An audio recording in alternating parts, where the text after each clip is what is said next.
Hello दोस्तों, नमस्कार। तो पिछले लेक्चर में हमने देखा था आक्सीन हार्मोन के बारे में। तो आज देखते हैं जिबरेलिन हार्मोन।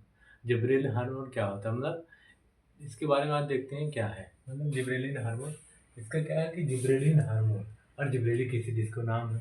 फिर डिस्कवर में तो कुरोसावा ने किया था।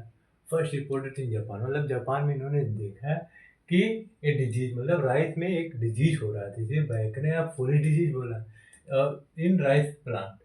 एबनॉर्मल ग्रोथ ऑफ इंटरनल, मतलब राइस प्लांट का इंटरनल मतलब उसका एबनॉर्मली ग्रोथ बहुत बहुत ज़्यादा लॉन्ग हो गया था राइस का प्लांट। फिर कुरसावा ने इसका कारण, मतलब इसका कारण एक फंगी को बताया जिसका नाम है Gibberella फिजिकुरोई fungi.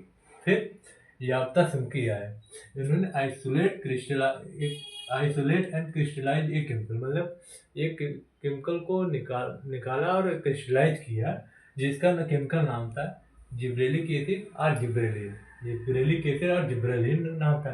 Gibberellic acid is a 5 carbon compound. यह एक 5 कार्बन का कंपाउंड होता है और इसका नाम है आइसोपेंटिल पायरोफॉस्फेट। आइसोपेंटिल पायरोफॉस्फेट। फिर इसका यूज करेंगे स्टेम को एलांगेशन। अगर जिब्रेलिक एसिड किसी स्टेम पर छिड़क दिया जाएगा डॉर्प स्टेम तो लॉन्ग हो जाएगा।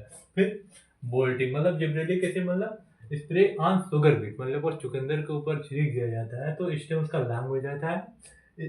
Growth of root is slow, मतलब इसका जो रूट का ग्रोथ है स्लो हो जाएगा और स्टेम लॉन्ग हो जाता है। स्टेम ही खाया जाता है चुकंदर का। इसे ही बोल्टिंग कहते हैं। बहुत ही इंपॉर्टेंट क्वेश्चन है, बोल्टिंग पूछता है। रिमूव डार्फिनिज्म।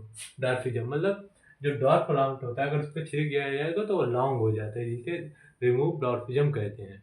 फिर अगर सीड डॉर्मेंसी। अब जिब्रेलिक एसिड क्या करता है, सीड डॉर्मेंसी को ब्रेक कर देता है।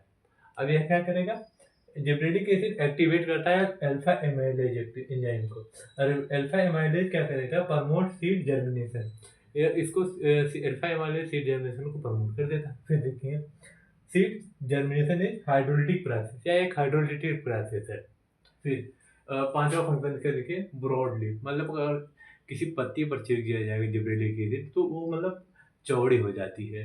और फ्लावरिंग, मतलब अगर इसको लॉन्ग डे प्लांट के लॉन्ग डे प्लांट फ्लावरिंग पर लॉन्ग डे प्लांट पर छिड़क दिया जाता है तो एचडी 60 डे में फ्लावरिंग करने लगता है। फिर इटोलिएशन, प्लांट अगर कोई प्लांट जैसे डार्क में ग्रो करता है तो आपने इसको देखा होगा कि वो जो होता है ना हल्का येलो कलर का होता है और लॉन्ग और बहुत अधिक लॉन्ग होता है। इसका कारण जिसे इटोलिएशन कहते हैं।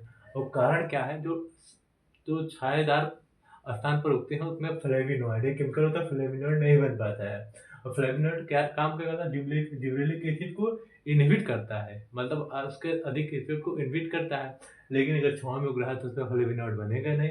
और जिब्रेलिक एसिड तो इट्स फुल इफेक्ट, मतलब जिब्रेलिक एसिड अपने पूरे प्रभाव को शो करेगा।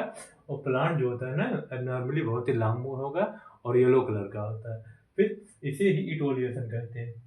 प्रमोट मेल फ्लावरिंग, मतलब अगर फीमेल फ्लावर पर जिब्रेलिक एसिड का छिड़काव किया जाता है तो मेल फ्लावर में कन्वर्ट हो जाता है या परिवर्तित हो जाता है। ऐसे यही है काम।